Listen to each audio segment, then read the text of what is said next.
Meu nome é Alexandre Henrique, irei iniciar as aulas 34 e 35 do curso de Biologia 1 e nesta aula iremos falar das organelas citoplasmáticas. Bom, é sempre bom lembrar que quando falamos em organelas celulares, estamos nos referindo à célula eucarionte, já que as células procariontes não possuem apenas ribossomos, já que as células procariontes possuem apenas os ribossomos, responsáveis pela síntese proteica. Já as células eucariontes apresentam diversas organelas responsáveis pelo metabolismo celular. Então, como a célula procarionte não tem núcleo e se não tem núcleo, não tem todas as organelas membranosas. Então não tem retículo plasmático rugoso, o liso, não tem o complexo de Golgi e os lisossomos. Só tem apenas o seu DNA, que é circular, ele não tem bordas, ele só tem os ribossomos e tem os plasmídeos. E enquanto que as células eucariontes têm todas as organelas para manter o seu metabolismo celular. A primeira organela que iremos falar é o ribossomos. Os ribossomos são estruturas compostas por RNA e proteínas. A gente estudou a função do ribossomo na síntese proteica, aqui no curso de Biologia 1. Os ribossomos são estruturas compostas por RNA e proteínas. O RNA é o RNA ribossomo que vem lá da transcrição do DNA.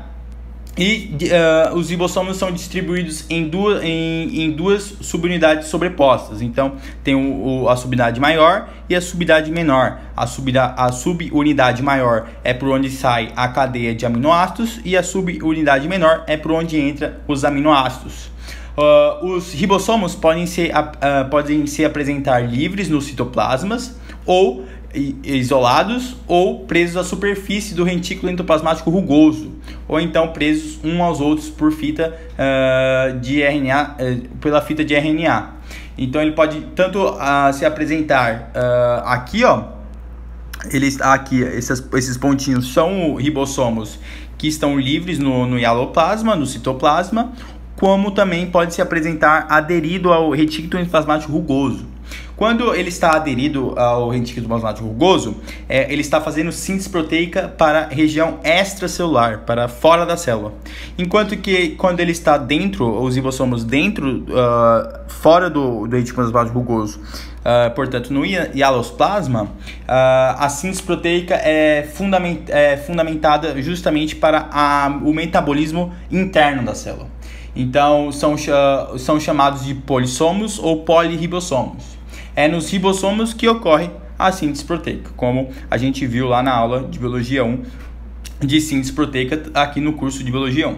Então, essa é a primeira organela que a gente está comentando. A gente já viu a função dela e como que ela age na síntese proteica.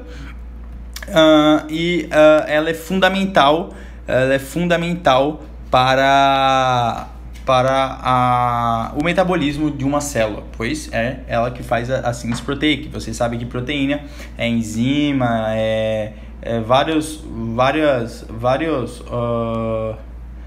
várias ações a proteína pode ter no metabolismo, tanto interno da célula, intracelular, como também no extracelular. Bom, vamos para o sistema de endomembranas. Você se lembra que na teoria da endossimbiose, a membrana celular, ela sofre uma invaginação. E nessa invaginação é onde forma todas as organelas membranosas. Então é aqui, com aquela teoria da endossimbiose que aderiu a um procarionte. Esse procarionte conseguiu fazer respiração celular dentro da célula. A célula deu alimento e proteção, enquanto que o procarionte deu energia para essa célula sobreviver. E nesse processo de invaginação da membrana, foi formado todas as organelas membranosas. Então, é o conjunto, o sistema de endomembranas é o conjunto de estruturas celulares membranosas interligadas. O exemplo pode ser, aqui tem a carioteca, aí depois logo da carioteca tem o retículo endoplasmático rugoso, tem o complexo de Golgi, tem os lisossomos, que também é membranoso, e tem os peroxomos, que também é membranoso. Então, essas 5 organelas são todas membranosas. Quando eu falo que é membranosas, é porque elas são constituídas pela dupla camada fosfolipídica, pela constituição da membrana plasmática. Todas essas organelas têm a constituição exatamente igual à da membrana plasmática. É uma membrana de fosfolipídio, é uma dupla membrana de fosfolipídio e que tem a entrada bastante seletiva. Então vamos estudar cada uma dessas endomembranas. A gente já estudou muito bem a carioteca no início desse curso, onde delimita o núcleo. A gente já estudou a carioteca e agora a gente vai estudar o retículo endoplasmático, e que é dividido em dois. O retículo endoplasmático ele é dividido no retículo endoplasmático rugoso e no retículo endoplasmático liso. O retículo endoplasmático, de uma maneira geral, é uma complexa rede de canais e vesículas membranosas, formando um verdadeiro labirinto. Os retículos endoplasmáticos estão presentes em todas as células eucariontes. O retículo endoplasmático é responsável pela circulação e armazenamento das substâncias dentro da célula. Então, ele pode ser dividido no liso e no rugoso. O retículo endoplasmático liso ou agranular, porque não tem grânulos, não tem ribossomos aderidos à sua membrana, ele é formado por uma rede de tubos cilíndricos e desprovidos de ribossomos em sua superfície. Por conta disso, ele não participa da síntese de proteínas. O retículo endoplasmático liso é uma região de intensa síntese de lipídios. É aqui que são produzidos ácidos gráficos, portanto, os fosfolipídios da membrana plasmática, assim como os esteroides, como por exemplo a testosterona. Então, no retículo endoplasmático liso, não ocorre a síntese de proteína, porque não tem ribossomos aderido à sua membrana, mas ele tem uma grande produção de ácidos gráficos, e principalmente quando a gente fala de ácidos gráficos, a gente se refere à membrana plasmática, que é formado por ácidos gráficos, porque ela é uma dupla camada de fosfolipídios, e lipídios são ácidos gráficos. E também aos esteroides, como testosterona, o LH, o FSH, todos os hormônios que é composto por lipídio. Então, o retículo endoplasmático liso, ele também tem a função de armazenar íons, principalmente de cálcio. Por quê? Porque o cálcio, como a gente estudou também, os sais minerais e as vitaminas, você sabe que o cálcio participa de 4 processos. Ele participa da coagulação, ele participa da calcificação dos ossos, ele participa da contração muscular e ele também participa da KKK. Ele participa de três coisas: calcificação, a contração e a coagulação. Então, e a contração, né? Então, a contração, a quantidade máxima de cálcio fica no retículo endoplasmático liso, que é lá onde ocorre a reação, portanto, de contração. Toda vez que você contrai, você movimentozinhos de cálcios, ou você ou entra cálcios ou sai cálcios a partir do gasto de energia para a contração muscular. Uma outra função do retículo endoplasmático liso, ou agranular, é justamente a metabolização de substâncias tóxicas. Quando você ingere remédios, quando você ingere drogas, pode ser álcool, drogas ilícitas, esses compostos tóxicos, eles são metabolizados pelo retículo endoplasmático liso ou retículo endoplasmático agranular, ok? Então todas essas funções é para o retículo endoplasmático liso. Mas também tem o retículo endoplasmático rugoso ou granular. É aquele em quem tem ribossomos aderidos à sua membrana plasmática, à sua estrutura. Então, ele fica mais próximo do núcleo, portanto, ele está mais próximo da carioteca, e ele participa ativamente da síntese de proteínas. É ele que faz a tradução do RNA mensageiro para a produção de proteínas. A partir de um código genético, ele produz uma proteína que é um conjunto, é um polímero de aminoácidos. Então, é no retículo endoplasmático rugoso em que há a formação de proteínas. E essas proteínas, elas são, que é produzida no retículo endoplasmático rugoso, elas são exclusivas, ou melhor, elas são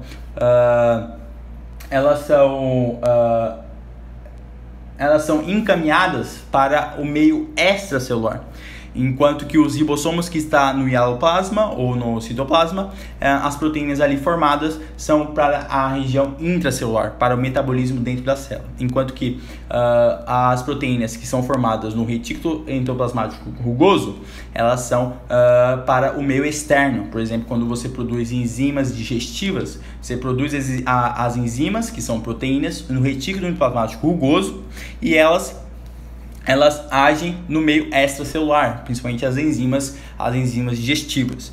Então, onde tem muito retículo endoplasmático rugoso? Bom, tem no estômago, tem também no duodeno, tem também no pâncreas. Então são regiões que tem, se você pega uma célula dessas regiões, você vai ver muito retículo endoplasmático rugoso, porque eles têm uma ação fundamental para a produção de enzimas que são catalisadores de reações químicas, portanto, são fundamentais para a sobrevivência do corpo humano. O retículo plasmático rugoso também realiza síntese de carboidratos complexos a partir de monossacarídeos. Então, quando você se alimenta, você quebra o polissacarídeo. Por exemplo, quando você se alimenta de um amido. O amido ele é feito de glicose e glicose, o monossacarídeo. Quando você quebra e você se alimenta, esse monossacarídeo entra na célula, o retículo plasmático consegue pegar esse monossacarídeo e produzir, por exemplo, o glicocálice, que é aquela substância de glicídio, portanto de carboidrato, que fica na região extracelular, que fica aderido à membrana plasmática. Então, ele consegue sintetizar carboidratos complexos para o próprio corpo, ok? Então, tanto o retículo liso como o retículo rugoso, eles gastam muita energia, e essa energia vem fundamentalmente da mitocôndria na forma de ATP.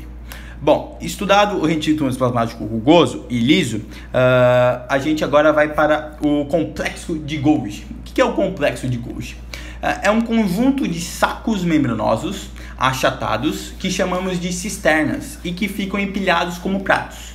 Geralmente, um complexo de Golgi possui entre 6 e 20 cisternas. Quando o aparelho de Golgi tem poucas cisternas, aproximadamente 5, o que é muito comum nas células vegetais, ele recebe o nome de dictiosomo.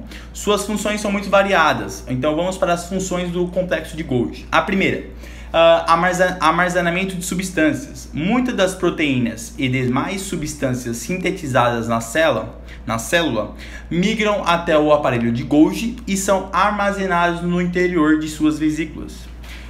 Então, quando o retículo plasmático rugoso ele produz as proteínas, ele encaminha essas proteínas para o complexo de Golgi. E o que o complexo de Golgi faz? Ele, com suas cisternas, com suas vesículas, ele armazena as proteínas e joga para fora da célula, portanto para o meio extracelular. Então, ele tem como função o armazenamento de substância. Mas ele tem também como função a organização do acrossomo nos espermatozoides. O acrossomo é aquela capinha que fica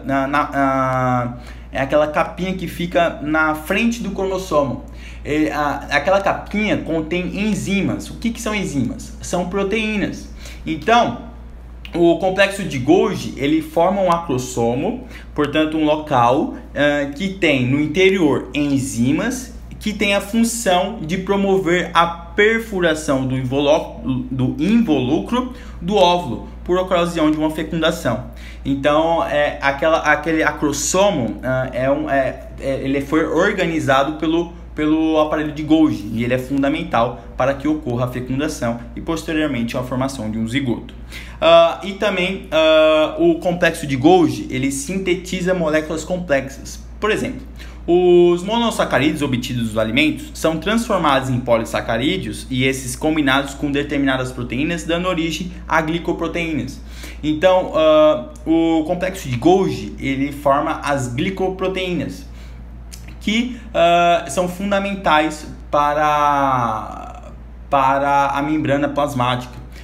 Porque são com as glicoproteínas que a gente tem justamente o reconhecimento de cada célula, porque cada célula humana tem a sua própria glicoproteína, então ela está diretamente relacionada ao processo de aceitamento de órgãos. Por exemplo, quando você faz um transplante, são as glicoproteínas que dão a semelhança dos órgãos, que não seja rejeitado o órgão. Então, o aparelho de Golgi tem três funções bastante variadas, né?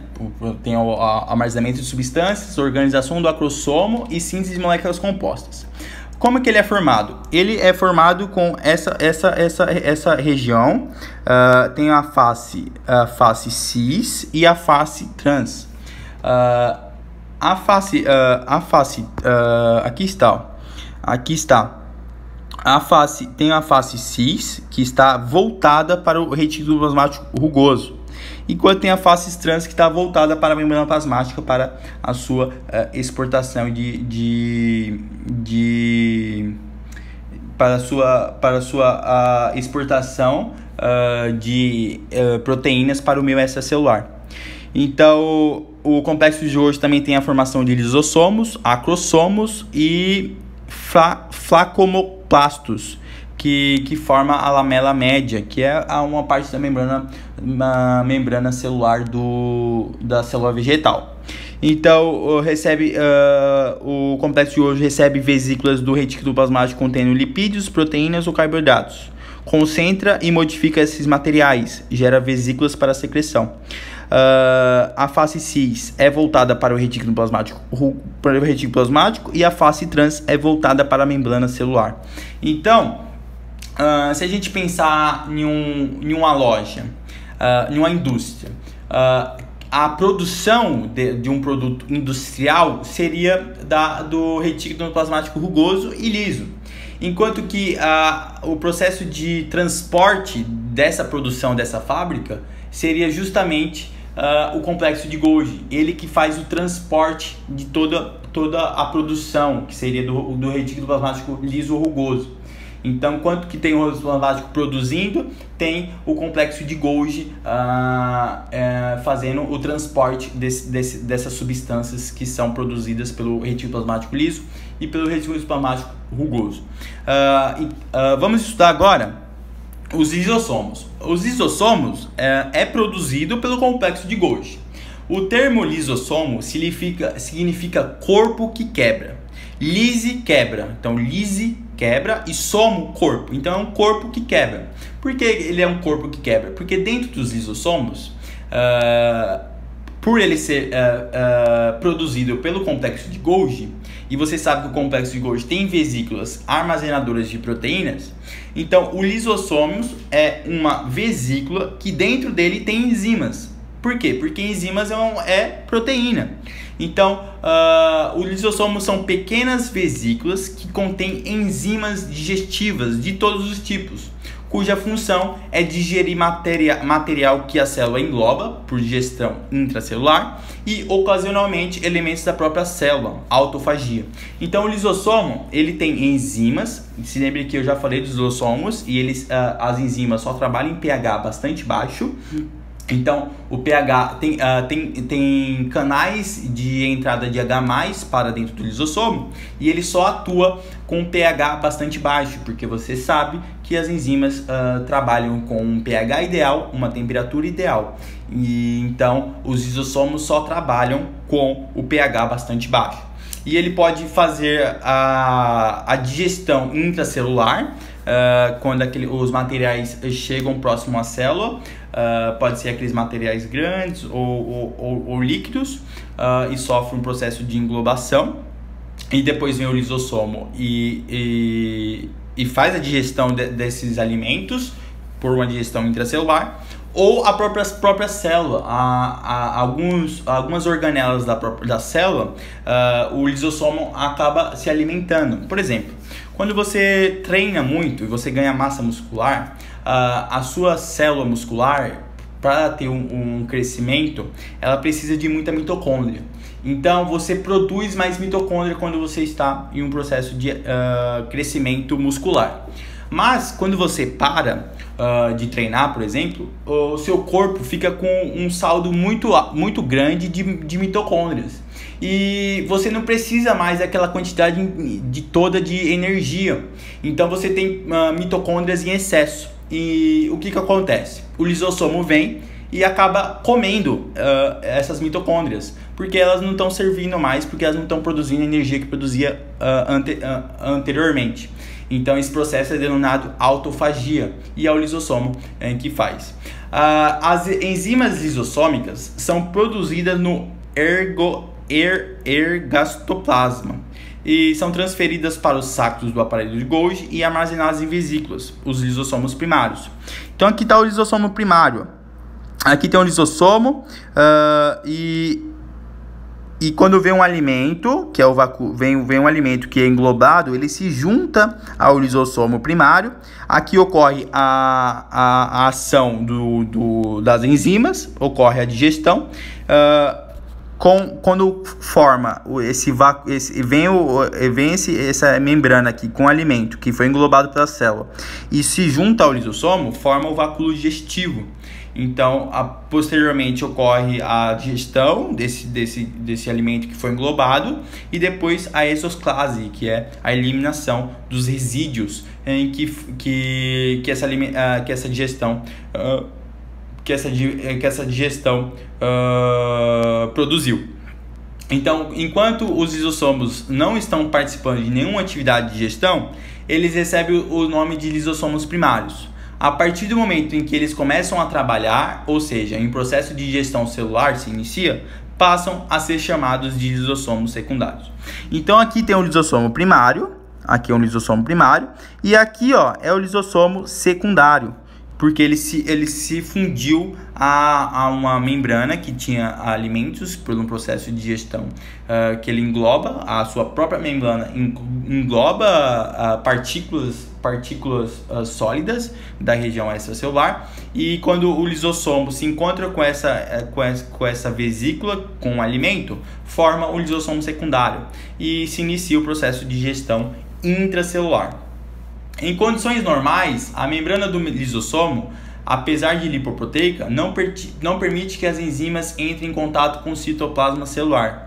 Esse mecanismo de controle ainda não está bem explicado pela ciência. Sabe-se, no entanto, que certos fatores podem desestabilizar a membrana lisossômica. Por exemplo, sabe-se que, assim que a célula morre, os lisossomos se rompem aos poucos, liberando suas enzimas que irão digerir todo o material celular, iniciando a decomposição cadavérica em um processo denominado autólise. Esse fenômeno verifica também em algumas doenças, como por exemplo a silicose. Então, quando a célula morre, o lisossomo também morre. E a sua membrana plasmática, porque você sabe que os lisossomos é constituído por membrana plasmática, assim como todas as organelas citoplasmáticas, ela se abre e todas essas enzimas digestivas, elas digerem as organelas da célula. Então a célula deixa de existir, principalmente pelo lisossomo.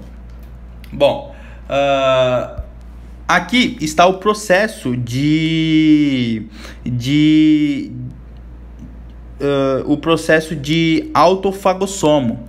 Quando o lisossomo entra na célula e ele fagocita, portanto ele se alimenta de todo o material intracelular. Onde ocorre também a ação do lisossomo? Quando a gente estudou a mitose, a gente definiu a mitose em dois processos: na intérfase e quando ela entra no período de mitose, na divisão celular. Na intérfase tem 3 períodos: o G1, que é o checkpoint G1, o período S, que é de síntese, onde ocorre a duplicação do material genético, e o G2. Bom, o que é o G1 e o G2? O G1 e o G2 são pontos de checagem. Quando a célula entra em um processo de replicação do DNA, ela passa por um ponto de checagem para ver se o DNA está sendo replicado de forma idêntica ao material genético. Se no G1 deu tudo certo, passou para o S, duplicou e foi para o G2, e o G2 percebeu que tem uma base nitrogenada que não era para estar naquele códon, o que acontece? O lisossomo entra e se alimenta dessa célula que estava entrando em processo de ela estava entrando no processo de mitose, no processo de formação de uma nova célula. Então é o lisossomo em que degrada, que faz a degradação de células que venham ter alguma mutação. Então, quando o lisossomo não age em células que têm alguma mutação, essa célula pode se tornar um câncer é uma célula com uma mutação, e se tem uma célula com mutação, ela pode se tornar um câncer. Por exemplo, se aquele códon era para produzir um cílio, não era para produzir um cílio, e começou a produzir um cílio, por exemplo, na célula do coração, isso já é uma mutação numa célula de um coração. Ela está produzindo cílio, mas não era para produzir. Então, é assim que ocorre o processo de formação dos cânceres. São ações em que o lisossomo não consegue agir de modo correto. Então, os lisossomos é fundamental para o metabolismo celular e pela sobrevivência do corpo humano. Bom, aqui está o lisossomo aderindo ao fagossomo, autofagossomo, é quando ele destrói toda a célula. Os autofagossomos unem aos lisossomos para formar vesículas de degradação celular, eliminando possíveis invasores e reciclando organelas em processo de senescência. Então, o que o lisossomo faz também? Os lisossomos, eles agem também contra os organismos, os antígenos, né? Os antígenos, os organismos estranhos que entram no seu corpo, que eles chegam à sua célula. Por exemplo, um vírus, quando entra na sua célula, quem fagocita esse vírus é o lisossomo. Quando os seus anticorpos atacam um antígeno, quem se alimenta dos antígenos também, junto com os anticorpos, também são os lisossomos. Então, os lisossomos são muito importantes para a sobrevivência dos animais e do corpo humano também. Bom, vamos estudar agora os peroxomos. Os peroxomos são muito parecidos com os lisossomos. Eles são formados pelo complexo de Golgi também, mas tem uma diferença. Os peroxomos, eles armazenam enzimas oxidantes do tipo peroxidase. Essa enzima é uma das mais importantes e tem como exemplo a catalase, que decompõe a água oxigenada em água e oxigênio. Então, quando você pega água oxigenada e você sofre um corte, aí quando você sofre um corte, você acaba que rompe a membrana plasmática de uma célula. Então, a sua célula está exposta. Então, todas as suas organelas estão expostas. Quando você se corta e você pega a água oxigenada e coloca nesse corte, o que você está vendo ali? Está vendo uma reação de catalase. Está vendo uma reação de oxidação em que tem uma enzima chamada catalase que pega essa água oxigenada. Essa água oxigenada a forma molecular dela é H2O2, e a enzima catalase forma o oxigênio e a água. Então, quando você vê quando você vê borbulhando, é justamente o oxigênio. E por que você usa água oxigenada quando você se fere? Bom, porque as principais bactérias que agridem o seu corpo é justamente as bactérias anaeróbicas. Então, quando você se corta e você coloca água oxigenada no corte, você produz oxigênio pela ação dos peroxomos e pela ação da enzima catalase para produzir oxigênio. Então você acaba matando todas as bactérias que são anaeróbicas, que não sobrevivem ao oxigênio.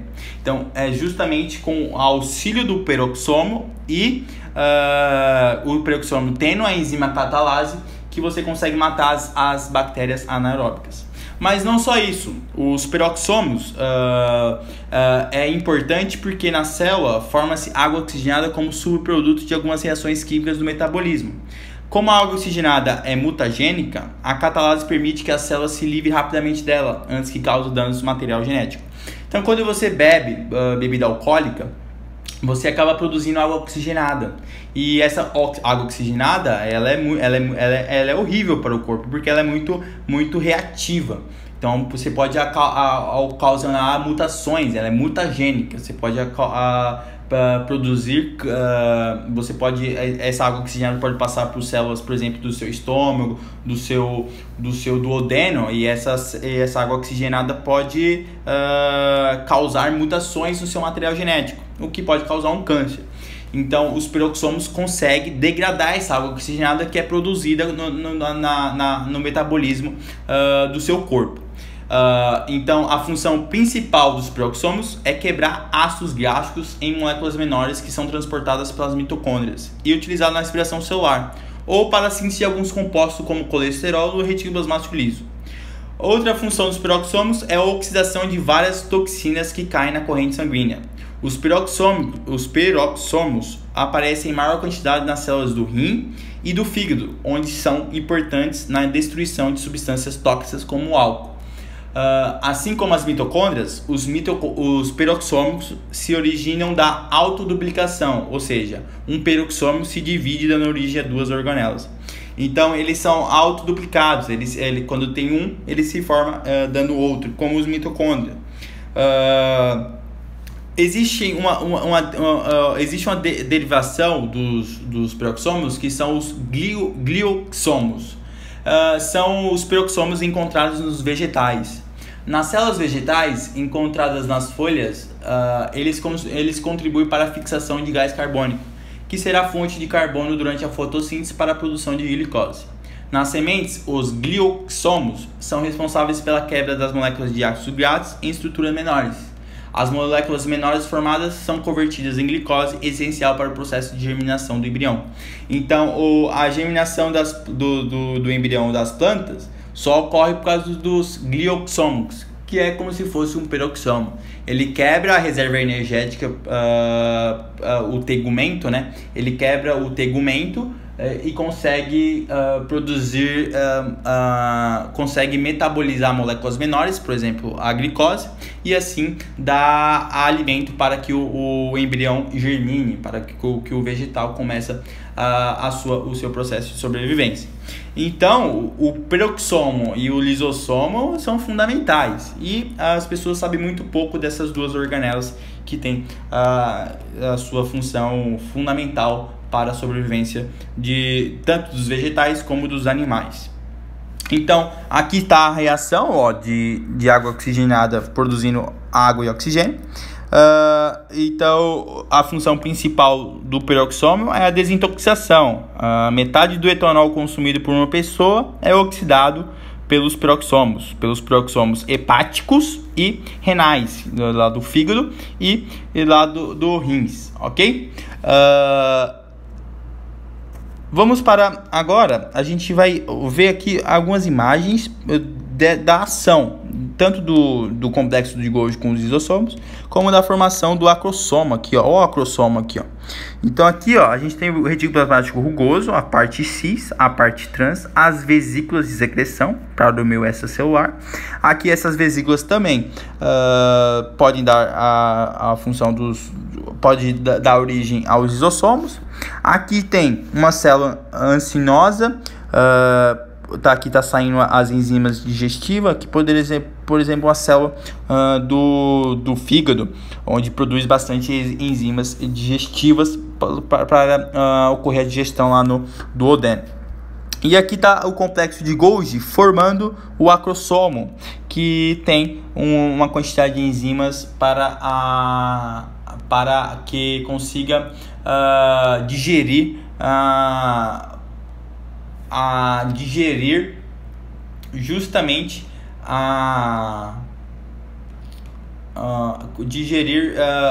o involucro do óvulo. quando vai ocorrer a fecundação, são essas enzimas que conseguem digerir para que o material genético do espermatozoide consiga chegar até o material genético do óvulo. Então, é feito pelo complexo de Golgi, mas que tem total ligação com o lisossomo, por ter enzimas digestivas. Bom, um outro complexo de organelas são as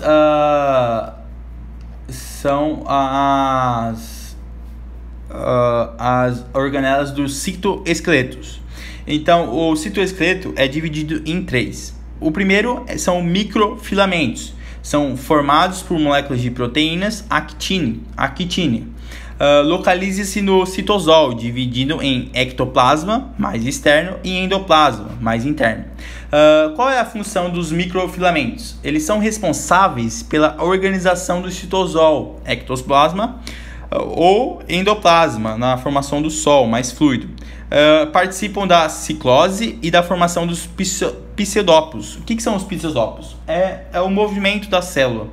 Então, os microfilamentos, ou melhor, o citoesqueleto, os microfilamentos, eles que dão a estrutura da célula, eles que fazem com que a célula tenha a estrutura e que todas as suas organelas fiquem estáveis, por exemplo. Então, são os microfilamentos, principalmente de proteínas, que é a actina. E onde é formada essas proteínas? Justamente nos ribossomos do hialosplasma, nos ribossomos que fica no citosol. O outro citoesqueleto são os filamentos intermediários, geralmente feitos de creatina. Localiza junto aos desmossomos estruturas de adesão entre as células vizinhas. Nos desmossomos contribui para a união de células animais vizinhas. Onde tem muito desmossomos? Nas células da epiderme. Como que uma célula da epiderme se une com a outra? Justamente com esses desmossomos, são filamentos intermediários de creatina. Então, uma célula da epiderme está junta com a outra tão fortemente, justamente porque ali tem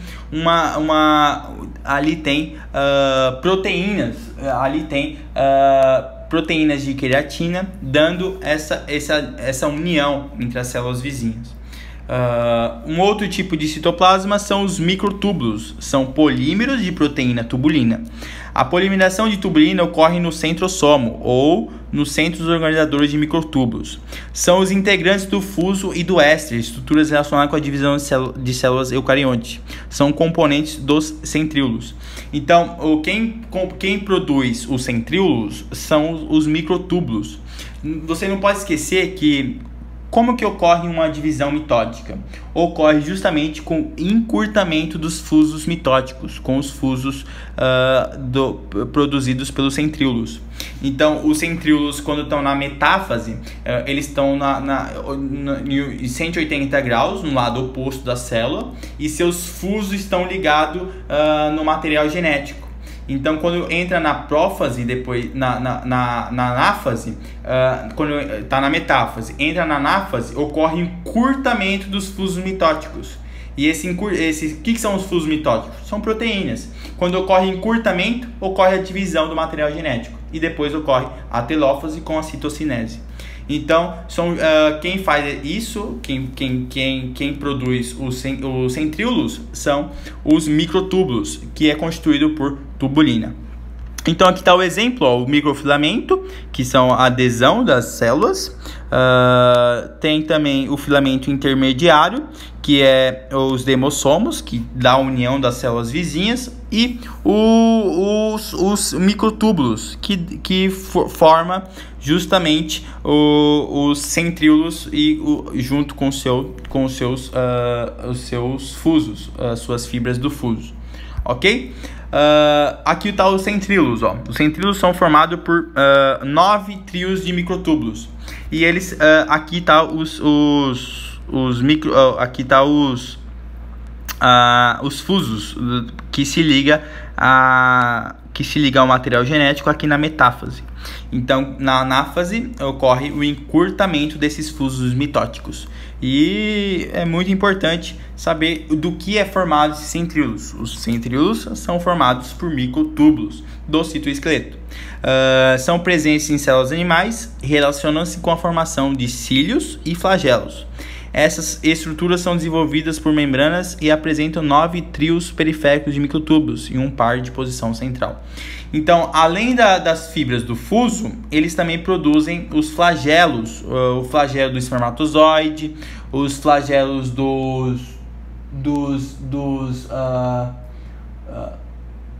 os flagelos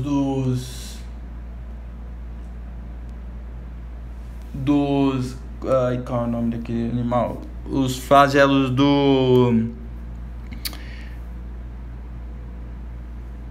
esqueci agora. Os flagelos dos protozoários. Os protozoários flagelados, por exemplo, o protozoário que ocasiona a doença de Chagas, eles são flagelados. São os protozoários flagelados. Os flagelos deles são produzidos justamente com os microtúbulos, ok? Vamos para... Aqui está uma representação da membrana plasmática. Aqui você pode ver a glicoproteína, que é formado pelo complexo de Golgi. Aqui está o glicídio, que é formado pelo retículo plasmático rugoso.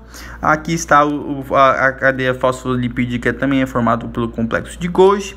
Aqui está as proteínas para o canal. E na próxima aula a gente vai estudar justamente os processos de entrada de materiais e saída de materiais para dentro ou para fora da célula, ok? Mas a gente precisa saber como que a gente identifica que tem uma região extracelular e uma região intracelular, justamente com essas glicoproteínas aqui, ó. Quando essas glicoproteínas estão para um lado, você já sabe automaticamente que essa região é a região extracelular. Por quê? Porque a glicoproteína e o glicídio, elas que dão a característica da sua célula. Então, elas estão relacionadas ao processo de aceitamento do órgão. Quando você faz um transplante, o órgão não é rejeitado justamente por essa coincidência entre o glicídio e as glicoproteínas da célula. Bom, aqui está a representação de uma célula eucarionte. Você pode ver os ribossomos aderidos ao retículo plasmático rugoso, o liso, complexo de Golgi, o lisossomo. Aqui está o centríolo, que é a trinca de tubulina. Aqui está o peroxomo, as mitocôndrias e o núcleo. Ok? Vamos para as questões. Universidade Estadual da Paraíba. Observe o esquema representativo de uma célula eucarionte animal, identifique as estruturas numeradas e, em seguida, estabeleça a relação em ordem numérica crescente destas com a função que desempenham. Bom, aqui no 1, você consegue perceber que é o complexo de Golgi. O 2 é o retículo plasmático liso. O 3 é a mitocôndria. O 4 é o lisossomo. E o 5 é o retículo plasmático rugoso.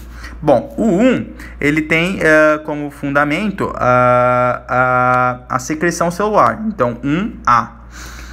O 2, que é o retículo plasmático liso, tem a síntese de ácidos graxos, de fosfolipídio e de esteroides, além da inativação de substâncias tóxicas. Então, o 2 é E. Então, o 2 é E. A gente já pode ficar com a letra E, mas vamos fazer o resto. O 3 é a mitocôndria. Então, a mitocôndria tem a função principal dela é a respiração celular, a respiração aeróbica, portanto, D. O 4 é o lisossomo. Ele tem o processo de digestão de substâncias orgânicas, a digestão de alguns materiais que a célula engloba, a digestão intracelular, ou das próprias estruturas da célula. Então, o 4 é a digestão de substâncias orgânicas, 4B. E o 5 é o retículo plasmático rugoso. Ele tem como função principal a produção de certas proteínas para o meio extracelular principalmente, mas também para a produção de alguns monossacarídeos elaborados, mais complexos, por exemplo, os glicídios, que ficam aderidos à membrana plasmática na região extracelular. Portanto, a alternativa é para a questão 1. Vamos para a questão 2. Universidade Federal do Paraná, 2015. Embora a célula eucarionte seja altamente compartimentalizada, os processos necessários para a vida são integrados em rede. Por exemplo, apenas uma parte do ATP sintetizado numa organela conversora de energia é utilizado na própria organela, sendo o restante do ATP exportado da organela e utilizado por outros compartimentos celulares, como os especializados na biossíntese, processamento e distribuição de proteínas. Então, o que ele está falando aqui? Quando ocorre a respiração celular e ocorre a produção de ATP, esse ATP, uma parte dele é usada na própria mitocôndria para a sobrevivência dela. Não se esqueça que, pela teoria da endossimbiose, na aula anterior, a mitocôndria é um procarionte que foi englobado, mas a outra parte do ATP, ela é utilizada para biossíntese, portanto, biossíntese de quê? De proteínas, do retículo plasmático rugoso. No processamento do retículo plasmático liso, em que pega essas proteínas e dá uma elaborada nela, ou quando vem as substâncias tóxicas e o retículo plasmático liso degrada, e distribuição de proteínas. Quem faz a distribuição de proteínas é o retículo plasmático, quem faz a distribuição de proteínas é o complexo de Golgi. Então, todas essas organelas necessitam de ATP. E aqui que ele está mostrando esse processo interligado. Aqui está a mitocôndria, aqui está o ribossomo aderido a uma estrutura que é o complexo que é o retículo plasmático rugoso. Aqui está o complexo de Golgi, aqui está uma vesícula de transporte. E aqui está o processo de esclastose, né? O processo que elimina as enzimas para o meio. Por exemplo, se essa célula for uma célula do fígado, uma célula do estômago, essas enzimas são justamente as enzimas digestivas. Pode ser a pepsina, pode ser a tripsina, pode ser a amilase, pode ser várias enzimas digestivas. Então a letra A ele pergunta: quais são as organelas indicadas? B, C e D. Bom, B é o retículo plasmático rugoso, porque ele tem ribossomos aderidos e produzindo proteínas. Então, se está produzindo proteínas e tem uma organela, é justamente o retículo plasmático rugoso. O C é uma vesícula de transporte. Perceba que ela está pegando a proteína e levando para a face cis, e posteriormente essa face cis está indo para a face trans e sendo expulsa para o meio extracelular. Então, e o D é justamente o complexo de Golgi. Letra B. Qual processo celular está indicado em A? Em A, em A é a esclamostose. Se eu não me engano, é esse nome. É o processo que você pega enzimas que foram produzidas no retículo plasmático rugoso e joga para o meio extracelular. Então é esclastose o nome. C. Qual processo bioquímico está representado em E? Em E é justamente aqui ele não botou o E, mas o E é a respiração celular, é a catabolização de matéria orgânica. Bom, a letra D ele pergunta: por qual mecanismo o CO2 sai da célula? Bom, aqui é uma aula futura, mas já para você ir se adaptando. O CO2 é uma molécula apolar. Todas as moléculas apolares, elas saem e entram da célula por difusão simples. Por quê? Porque a membrana plasmática é constituída por uma dupla membrana de fosfolipídio, que é uma membrana hidrófica e hidrofílica.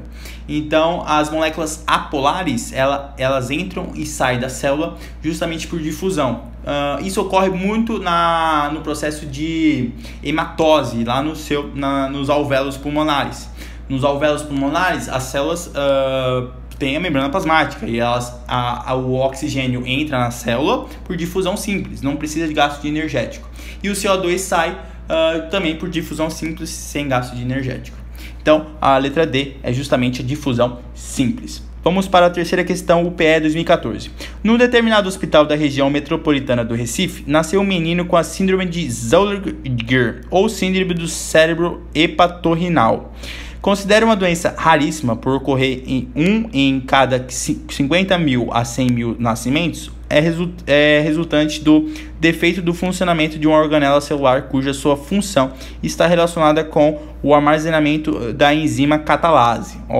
Esta reage com o peróxido de hidrogênio, substância tóxica, que necessita de sua degradação, contribuindo com a desintoxicação do organismo a partir da oxidação de substâncias absorvidas do sangue.